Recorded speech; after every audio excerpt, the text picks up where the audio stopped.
Yeah!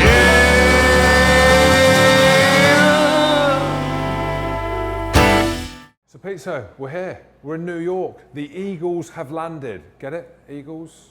USA Eagles? But we're in New York. It is dark. It is not dingy. It's gritty.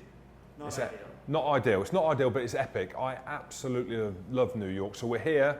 We're here because we are filming Ben Foden at the weekend, playing for the New York team against Austin in the semi-final. That's right, on Sunday. So that's why we're here. So don't mess with Jim. We're global. We are worldwide. Wide. And it's great to be here. And like I said, might be a bit noisy, some plates being smashed, sirens going off outside. Gritty, I should say. But it's good to be back for episode 3. They've allowed us back. And we're going to have a look at all the rugby that has gone by this week. And actually, Peter, there's not a lot of rugby. There was only 2 games. You were a happy man at the weekend. Very happy. So there was 2 games. Challenge Cup, we don't speak about that because we didn't speak about it last week. I didn't get to watch it. The big one, Saracens versus Leinster. We were there with RugbyPass. Wowee. What about the atmosphere in Newcastle, Pete? So pitch side, we were. Crazy seats. Amazing. It was absolutely amazing. So we were there, we had front row seats to witness Saracens making yet more history, a 3rd Champions Cup belt, winners medal, cup, unbelievable scenes against a very good Leinster team. I thought Saracens might win, my heart and my head said that going in, but actually 42 minutes into the game, I'm thinking, I don't reckon Saracens are going to do this. You know, they went 10-0 down, Maro got sin-binned, Mako went off injured, TT Lamasatelli went off injured in the first half. I'm thinking Leinster are going to win this. And then we saw an almighty performance from them to score the try. Sean Maitland on 42nd minute, going into half-time, and it all changed from there. Leinster's decision not to kick for touch. Of course. Yeah, so there was a couple of big decisions in the game. Leinster's decision not to kick to touch, you mentioned it, and we were interviewing Johnny Sexton after the game, obviously hindsight being a great thing. A couple of the box kicks went astray. Saracens actually deciding to take the scrum in the second half as opposed to taking the points at goal, the one where Billy Vunipola scored. So yeah, it was an amazing performance, an amazing game. Who did we get? Will Skelton. He was phenomenal. He was phenomenal. Phenomenal in the game. I put him down as man of the match, but it could have been anyone. Billy, amazing. Alex Lazowski in the centre, absolutely creaming boys. Owen Farrell, that's the best he's played in ages as well. Crusoe, Maro, the list is endless. You know, but for me, the person who got man of the match is probably right. Brad Barrett made 28 tackles with his face in that game, an absolute warrior, a monster of a player. He's got like 4 or 5 plates in his cheeks, his body's made of titanium, and he's a warrior. You know, I've played with him a few times. He's an amazing bloke, but what a player. Tell you what, the unsung heroes, and Mark McCall mentioned it after the game as well, was Richard, the big Baz Barrington. The guy who is there, the life and soul, the glue of that Saracens team, came on. We mentioned Maka going off injured. Everyone's thinking, Maka Vunipola's off, we're fucked. No, Baz comes on for 60 odd minutes, does an unbelievable job, but then they win the game, you know what's coming. And I interviewed Baz straight after the game, and he said that he'd gone full noise this time. Karaoke machine, fluorescent microphone, he's in the middle at the end, a load of new songs, and he had a lot to sing for. 60 minutes, he was incredible when he came on. The scrum was phenomenal with him and Vincent Koch. That's right, his name is Vincent Koch. Vincent Koch was very good. And big shout out to him because it is normally the superstars that get the headlines, your Vunipolas, your Maros, your Farrell. We mentioned Brad Barrett, he's an unsung hero. He got man of the match, rightly so. Richard Barrington as well. Unbelievable, stole the show after as well. You were saying that teams don't function without that glue, without that person who binds the team together after a game. Maybe they're not the big star like Maro told you, but like someone like Barrington who can hold a tune and get everybody together. Of course, yeah, like we've spoken about these players. I saw myself as the glue. You know, your Kelly Browns, your Petrus Duplessis, the guys that are there week in, week out, under the radar, under the lights. Guys like Richard Barrington performing the way that he performed, and he does that week in, week out. And yeah, they sometimes don't get the highlight reel, they sometimes don't get the accolades, But that's why you see at Saracens, it is a joint celebration. It's not one of these where it's the 15, the 23 that play the match day. It is a collective group of players, coaches, staff, one big family, and that's why they're all there on the pitch at the end of the game with their families, and it's real, and they believe in what they're doing. The A-League lads who went on and won the Premiership Shield on the Monday in Newcastle, probably still half cut, they loved it, and it's a fantastic club, cannot speak highly enough of it, and they've given me the foundations to go and do what I've done, so I can't speak highly enough of the club, and they've taken some stick in recent weeks. Is there a bitterness, a chip on the shoulder in relation to needing to prove that tag wrong? I don't think there's an in-house bitterness to trying to prove it wrong. There might be at the higher echelons of the club, but the players just get on with it. That's what they speak about, this inner circle, this iron dome, where if you think and you try and use external things to motivate you, then everything's exterior. You're trying to, and I remember I was captain of Gloucester, right, and all we ever spoke about was, oh, we're at home, the shed, let's do it for the supporters, let's do it for them. What happens when you're away from home? What happens when you're at the arse end of France in Europe and your fans aren't there, or they're not playing in front of the shed? And I learned at Saracens that everything is in that circle, the circle of trust, as it were. So can't speak highly enough of the club, fully deserved. I don't think anyone can argue with the result. Saracens have been the best team this year, and they've whitewashed everything. I mentioned the women, Tyrrell 15, they've won that. So big shout out to the girls. They've won the sevens, they've won stuff in the academy, and I mentioned they won the A-League, the Premiership Shield on Monday as well. So that club is rolling with a head of steam. Talking of a head of steam, that brings us on to the articles of the week. And we've published one with RugbyPass, of course we have, because it has gone viral. Alex Goode, you absolute legend. Forget the fact that you are a world-class player and that you've just won European Player of the Year. You have gone out after yet another, the third Champions Cup final victory, in your full stash, in your full gear, full kit wanker. Now, I've been there with Goode. I've been there by his side after a game thinking, you look ridiculous. This time he's gone one better. He's gone out, charity shop, and he's bought a bloody bum bag.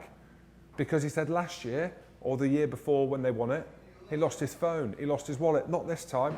Get a bum bag, keep your stuff in there, keep your house keys in there, you're safe. Gum shield in the sock, kit that he played in. So some awesome videos that have gone viral on him, and that's what I like, you know. I like what Alex Goode has done. I like the fact that the guys have put it on social media for the fans, for the millions of people to see that that part of rugby still exists. The guys can go out and enjoy it, and it's probably a little bit how the weeks have fallen. It's a down week. I say a down week, it's Worcester away. Saracens have secured top two. They'll probably make a load of changes to go to Worcester, because to go from there to try and get back up there and go to six ways and win's going to be difficult. So they've gone out and enjoyed it. Of course they bloody have. And could anyone turn up to that house party in St Albans? You got it to Twitter? You got it to tweet? Well, Alex Goode put a tweet out, some of the guys put a tweet out saying there was a house party at George Cruz's house. Apparently his missus was absolutely livid. They've got a dog living at the house, and apparently a couple of people turned up. I spoke to Alex Goode this morning randomly while I'm in New York in my bed, and he said, yeah, a couple of guys turned up to the house. So good on you. Good on you, Goode, he put it out. The guys have gone from heaven, winning the Champions Cup, and they're still in heaven day 1, day 2, day 3. They are in hell. I think they are absolutely dying. So Crusoe weren't happy about that, but rightly so. They've gone out and absolutely smashed it. Full kit wanker Goode. Should be article of the week, really. But there's a few other articles that we've published this week. Big news. Big news. We knew it was coming, but Dean Ryan has gone to Newport Gwent Dragons from England, where he was the head of international player development. I don't know, absolute bizarre decision for me. I tell you what, first and foremost, he is a phenomenal coach. I was coached by him randomly for Scotland in one of the Six Nations Championships. We had one of our best wins. We finished third under Dean Ryan. So when he coached Scotland, he said in the meeting, first one, Big Jim hit you with a stick, what are you going to do? I'm like, Dino, probably punch you in the face, mate. He's like, right, that's right. Right answer, Richie Gray, what, hit you with a stick, what are you going to do? Don't know. Exactly, Richie, that's your problem. Hesitant. And then that year we went on. He didn't hit me with a stick, but he kept threatening to. And I threatened him, and we finished third in the Six Nations. We had our best finish ever. Third. Hell of a bonus, man. We got a decent bonus for that, which was good. We were on a win bonus or where we finished. So I don't think we got paid as much in England that year, but it was a good one. So yeah, but it's a weird one for me. You go from Gloucester, where he was brilliant. You leave there the kind of, not leave there the way that it happened, that has a bit of a break at Sky. I think I'm right in saying that that's the way that it went. But then you go to Worcester, big deal, a lot of money. I don't know if he had a fallout at the club there. It's Carl Hogg. But anyway, leaves Worcester to go to England, to go to bigger and better things. And then it's just crazy. How have you left there to go to Newport Gwent Dragons? Now, I don't want to sound too disrespectful, but I don't know, apparently he's got full reign there. Apparently he's going there as coach, director of rugby, and he's going to be on the board as well. So he's got full options to do what he wants. He's King Kong, and he is King Kong as well, King Dong. But I don't know. I can't understand it at all. I mean, Newport Gwent Dragons. Yeah, we were saying it's a bit of. I mean, a lot of coaches have gone there with big ambitions and it hasn't worked out. Like Bernard Jackman, we were chatting to him on Saturday. Yeah, right enough. Yeah, we did. We spoke to Bernard Jackman before the Dean Ryan news got announced officially, and Bernard Jackman, of course, went from Grenoble to Newport Gwent Dragons. Subsequently, got fired after not winning a game because, frankly, their players haven't been good enough. The Welsh union don't put as much money into that union as they do the other unions, probably because a lot of the players that play for Wales are contracted by Cardiff, Ospreys and Scarlet, so you can understand why. It's just crazy stuff. So, yeah, Bernard Jackman said it was tough there. Of course it was. Interestingly, Bernard Jackman, he's back coaching, isn't he? Yeah, in Ireland. Club in Ireland. Bective Rangers. Bective who? Bective Rangers. Bective Rangers. Division 1A of the AL. There we go, never heard of him. Yeah. But he's back. So yeah, we'll give him a shout out. We saw him on Saturday. Lovely bloke, we should say that. What other news have we got? Another interesting one. Ronan O'Gara. Now, there's been loads of chat around what he's going to be up to. So he's obviously at Canterbury Crusaders now, doing an unbelievable job. He was at Racing Paris 92 before that. The most sought after coach in world rugby, apparently. He has got opportunities to go wherever. New Zealand, apparently, we're looking at him. France, national team, we're looking at him. Munster have now got a vacant role with Felix leaving. Jerry Flannery, of course, is leaving. We mentioned that last week. Apparently, Jerry Flannery is not going to coach. He's going to go and work in the media for his business. Yeah, I heard he was going to London Irish anyway. That's other news. Yeah, so Ronan O'Gara, you thinking the fit is go back to Munster, coach Ireland in a couple of years, fantastic coach. No, La Rochelle, of all places. Back to France in the top 14. Family? Money? Family? Money? It's got to be money. Surely it's got to be money. Like La Rochelle have got big ambition. They were in the final of the Challenge Cup last week. Narrowly, they got beat by Clermont quite comfortably, actually, in the end. But you look at it, it's Ronan O'Gara at La Rochelle, just as assistant coach. I don't even think he's going there to run the show. So that's a bizarre one. So let's see how that plays out. But there's no doubt about it, Ronan O'Gara is going to be Ireland coach one day in the near future. So with a little bit of news, it's not that big a news, but we may as well talk about it. 19 players, the exodus of Leicester Tigers. We mentioned their barren season, finished second from bottom. They've got a game left at the weekend against Bath. Can they win that? Who knows, maybe. Obviously Manu's now out for the season, one game left. 19 players. Matt Tamua, he's been released from his contract early, but he's on the bench this weekend. Is it Leicester or is it in Australia he's on the bench for? In Australia. Is it, so he's gone? He's on the bench in Australia for the Rebels. There you go. So Matt Tamua, there you go. That's why we've got Pizzo this week behind the camera. So Matt Tamua has left Leicester. He's gone. Pat the house up. It's gone. He's probably left the dog there, and he's now back in Australia, his homeland, his heartland, and he's already playing for an Australian team. So he's left Kitchener, Will Evans, Mapawanga.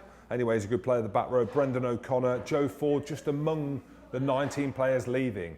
So Leicester have mentioned some of the signings that they've got, but they're going to have to dig deep. They're going to have to get the checkbook out, and they're going to need to go big for next season, because London Irish, we mentioned their signings last week, they are going big. They're going all in, and it's going to be another tough year for Leicester. Obviously not the added pressure of playing in the Champions Cup. They're going to be heading to Romania and Russia. But with 19 players now leaving their squad, they're going to need to fill them positions. Strength and depth is key at this level. So that brings us on now to the social media post of the week. And there weren't loads out there. There's not been a lot. It's been quiet in the rugby world, but there are a few things. We mentioned Alex Goode and Sean Maitland videoing him, and amongst the other lads. I've asked the boys to send me the videos, and they've all gone dark.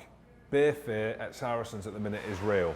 So I can't find the videos of Goode. Obviously I've seen them, but they're out there somewhere.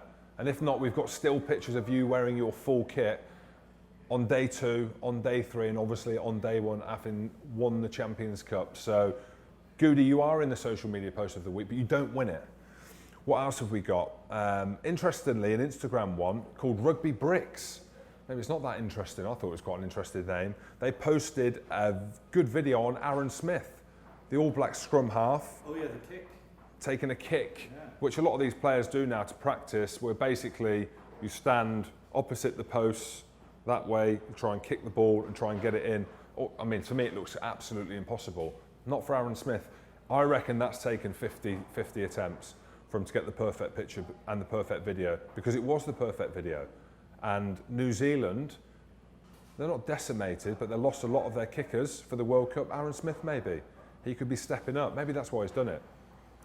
Were you going to get a kick in? What do you think? Did you ever try it? What do you think? Oh, I've seen it kick. Amazing. Yeah. Absolutely amazing. The Finn Russell one. You saw it? Yeah. You filmed it? Yeah. You know? Oh, I remember. You know. But I couldn't do it at the highest level. Yeah. Well, I probably could have. So Aaron Smith, you were in the social media post of the week, but you don't win it. Who wins it this week? I absolutely love this one. Now, this is more of a picture. Couldn't find the video. Seems to be a running theme for this guy. James Lowe. Now, Rugby Lad have posted this picture where James Lowe's pants have been pulled that far down that you can almost see his nutsack. It is absolutely ridiculous. It is a full moon. He is lying there, the bare-faced liar. Well, he's probably not a liar, but it works with the bare-faced. And he's got a great bum. We actually spoke about that at the weekend, Peter. So, big legs. I couldn't believe how big he was. Oh, it's insane. What do you call them? Tree trunks? Tree trunk legs. What a lovely bum. Didn't see it live. Did not see it live, and I've seen it now, and he has got a great bum. Not a spot in sight. There is not a spot. Clean as a whistle. Big. And we almost got to see his nutsack as well. So whoever posted that, I think it was Rugby Lad, that is going as my social media post of the week. Thank you for sharing that. What a great bum. So finally, we'll talk about the games of the weekend. Now, there's a few games of the week. I'm not going to go through all of them. I've picked 2 out in the Gallagher Premiership. I've picked out Wasps and Quins and Northampton, who go to Exeter away at Sandy Park, because this is going to be the top 4 decider. It's everything. Everything is on this. Now, Northampton are currently in 4th by 1 point. So all they need to do is beat Exeter away from home. Please do not let Harlequins finish in 4th. I can't see Northampton beating Exeter though down there. Exeter aren't in form though, to be fair. They've not played well in their last couple of games. Rob Baxter's not happy, and that's why I think that Exeter will beat an informed Northampton team. They have Exeter, in my opinion, need to beat Northampton because they're now at the business end of the season. Their form's not been great. Northampton will go full noise, but this is how I think it's going to play out. I think that Wasps will beat Quins at the Rico. Di Young mentioned that he wants to give the fans at the Rico in Coventry a send-off. He wants to send the players off who are leaving, Nathan Hughes, Elliot Daly. They want them to put a big performance in for the crowd of Coventry to finish the season on a high. Quins, Wasps, there's a local rivalry there. Watergate, spoke about it before, the Haskell-Joe Marler incident. So there's history there. This is how I think it's going to play out. I think Wasps are going to beat Quins, and I think Exeter are going to beat Northampton, and Northampton will pick up a bonus point, and Northampton will finish in the top 4 of the Gallagher Premiership. Thank God. Pro 14? Yeah, let's move to the Pro 14, because these are the big ones of the weekend. Top 4 in the Gallagher Premiership, but the Pro 14 is the big one. Semi-final. It is Glasgow versus Ulster, and it is Leinster versus Munster in Dublin. Glasgow at home. Glasgow at home. And interesting you mentioned they're at home. They've only lost to 2 teams this season. Edinburgh and Saracens. Hard place to go. Scotstoun is an absolute fortress. And I did commentary on the Edinburgh-Glasgow game, which was their last game of the season, and Glasgow looked sensational. They look very, very good. They are gathering momentum into the business end of the season. The final is in Glasgow at the National Stadium, so all the drivers for them are on. No chance for Ulster? Yeah, I think Ulster do have a chance. I think Ulster are brilliant. Stockdale's going to be back for them, apparently. Ludic as well, who's been injured since January, I think it was. You know, Ulster, having had a barren season last year for obvious reasons, on and off the pitch, have done so well this season. Darren Cave, obviously a good friend of mine, his final season, they want to give him a send-off. Potentially his last ever Ulster game. Potentially his last ever Ulster game, exactly right, if he's involved. Can Ulster go to Glasgow and win? They can, but I don't think they will. I just think Glasgow at home, you know, on the 4G pitch, which some teams struggle to play in, I think Glasgow are going to win. The hardest one to call is the Leinster-Munster game. It's Leinster. Can Leinster raise their game, having been not smashed by Saracens, but that was a war at the weekend, and we saw some of the players, and I know it's like playing in the final, having lost, and then trying to rebuild and get up to that level of intensity. Everything over the last few weeks would have been building towards the final against Saracens. Everything for Munster would have been building towards this over the last 2 or 3 weeks. You know, Munster don't look great though, do they? Joey Carberry back, he could make a big difference for them. I just don't know. It's a really hard one to call. Leinster, just. Where is it? It's RDS? I think it's at the RDS, yeah. Leinster love it there, don't they? I don't know for sure if it's at there. It's in Dublin. Yeah, it's in Dublin. It's in Dublin. I imagine it's at the RDS. I think we're going to see a final of Glasgow versus Leinster in the Pro 14. So there's my games of the weekend, ladies and gentlemen. Enjoy it. And while we're in New York, we're going to enjoy the scenes. We're going to head out into the mixer. Looking forward to meeting up with Ben Foden. But that's it. They are the games of the weekend. We are in New York. It's dark, it's dingy, it's dirty, but it's bloody epic.